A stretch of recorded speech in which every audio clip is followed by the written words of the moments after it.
समय इंसान को सफल नहीं बनाता है, बल्कि समय का सही इस्तेमाल इंसान को सफल बनाता है।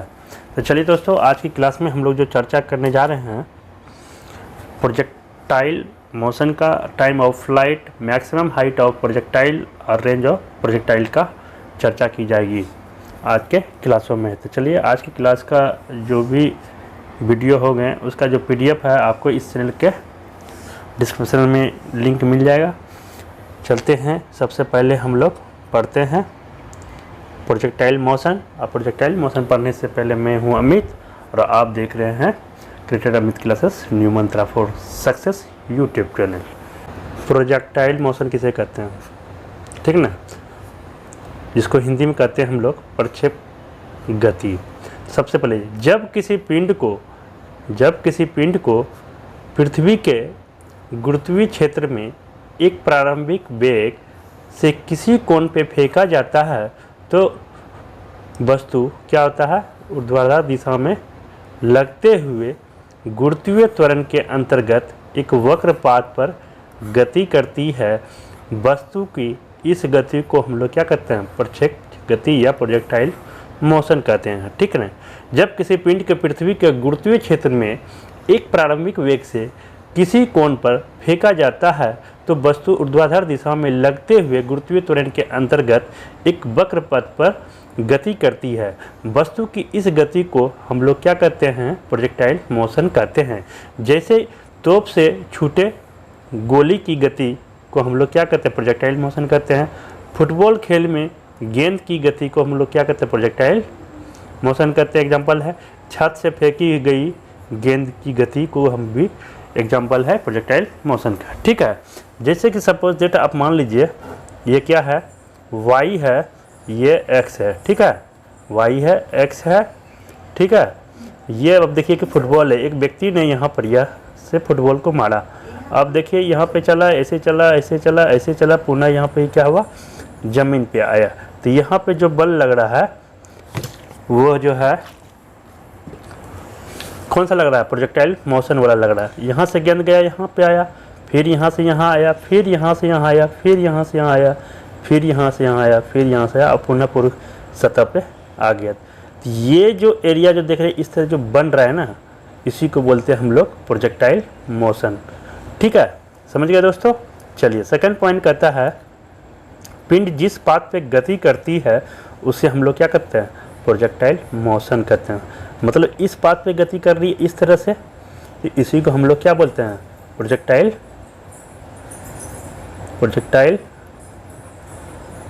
मोशन कहते हैं, ठीक है। समझ में आ गया दोस्तों। चलिए चलते हैं। चलिए दोस्तों, समझते हैं टाइम ऑफ फ्लाइट, जिसको हिंदी में कहते हैं उड्डयन काल। किसी वस्तु को फेंकने तथा वापस पृथ्वी पर गिरने के बीच के समय को हम लोग क्या कहते हैं, उड्डयन काल कहते हैं या टाइम ऑफ फ्लाइट कहते हैं, ठीक नहीं। इसे T से सूचित करते हैं। और गति का समीकरण से V बराबर क्या होता है, U + AT होता है।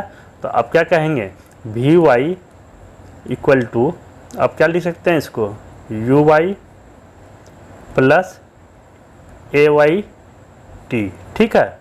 लिख सकते हैं ना कि नहीं लिख सकते हैं, बोलिए। लिख सकते हैं। जब लिख सकते हैं तो शर्माने की कोई बात नहीं है।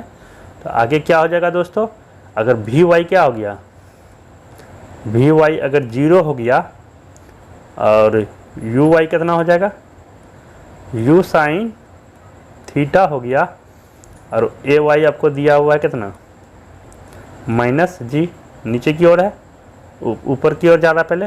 तो ये 0 हो गया, इस पुट में कर दीजिए पुट, इस इक्वेशन में आप कर दीजिए पुट। ये 0 बराबर कितना हो जाएगा, बताइए, U sin थीटा दिया हुआ है UY पे, AY का स्थान पे क्या दिया हुआ है,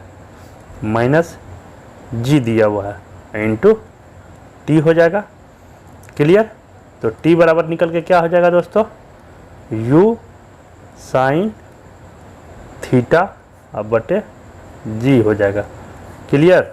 ये आपका हो गया क्या, टाइम ऑफ फ्लाइट। यही आपका फॉर्मूला हो गया, ठीक है, याद रखेंगे।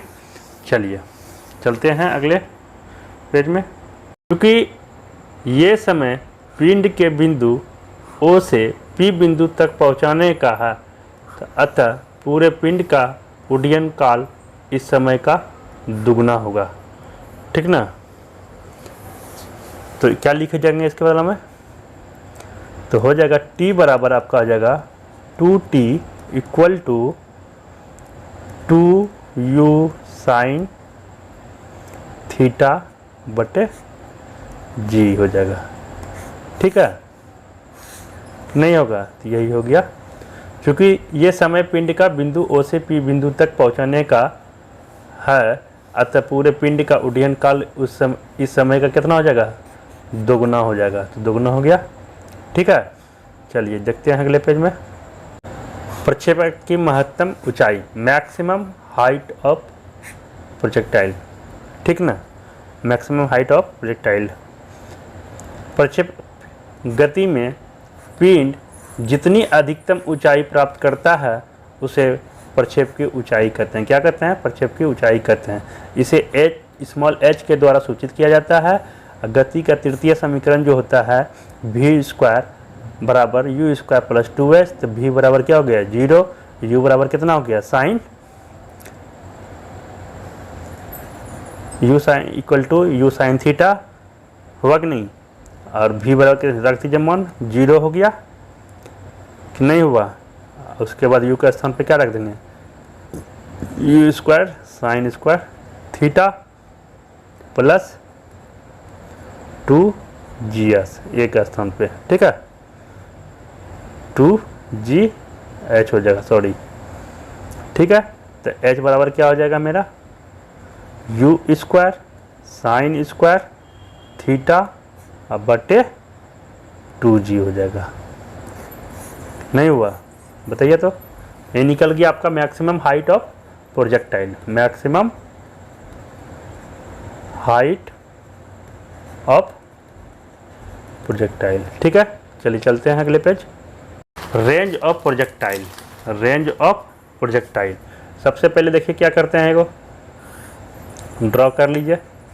ये y हो गया, ये x हो गया। क्लियर। यहाँ से कोई पिंड को हमने फेंका, ठीक है, यहाँ था, ये यहाँ आ गया। ओ डैश बीच की दूरी कितना है, r है। ठीक है, कैपिटल R से है। अब देखिए, अब समझिए बातों को।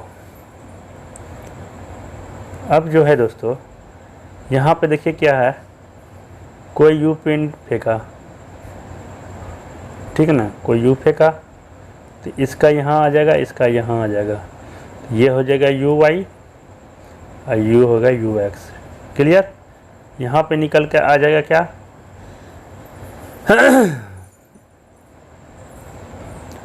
यू साइन थीटा और यहाँ पे आ जाएगा यू कॉस थीटा। ठीक ना, ये हो गया मेरा हाइट। ठीक ना।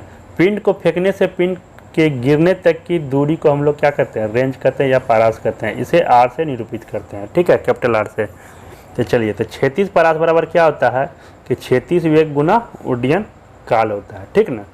तो छोटी कितना दिया हुआ है, you cos theta into 2u sine theta बटे जी होता है, you square plus 2 sine theta into cos theta. ठीक ना, ये थीटा हो गया, अब बटे जी हो गया। आर इक्वल टू क्या हो जाएगा, यू स्क्वायर साइन 2 थीटा अब बटे जी होता है दोस्तों कि साइन 2 थीटा बराबर क्या लिख सकते हैं हम लोग, 2 sine theta into cos theta लिख सकते हैं ना। चलिए देखते हैं, ये आपका हो गया रेंज का फार्मूला। ठीक है, चलिए नोट में, अधिकतम क्षैतिज परास के लिए प्रक्षेप कोण कितना होता है, 45 डिग्री होना चाहिए। प्रक्षेप गति में कौन सा ऊर्जा लगता है राशि, यांत्रिक ऊर्जा राशि नियत रहती है। ठीक ना। याद रखिएगा कि पूछेगा आपसे कि प्रक्षेप गति में कौन सा राशि नियत रहती है, मतलब कांस्टेंट रहती है, तो आप बोलिएगा यांत्रिक ऊर्जा। और अधिकतम क्षैतिज परास के लिए प्रक्षेप कोण कितना होता है, तो आप बताइएगा 45 डिग्री होना चाहिए। ठीक है, तो चलते हैं अगले पेज। तो चलिए दोस्तों, आज के लिए इतना ही। आज का वीडियो अच्छा लगा हो तो प्लीज़ लाइक और शेयर कर देंगे, साथ में कमेंट भी कर देंगे। और जो पहली बार देख रहे हैं फिजिक्स बेसिक कॉन्सेप्ट क्लास में, तो इस चैनल को सब्सक्राइब कर लेंगे। चलिए, thank you, take care, bye bye.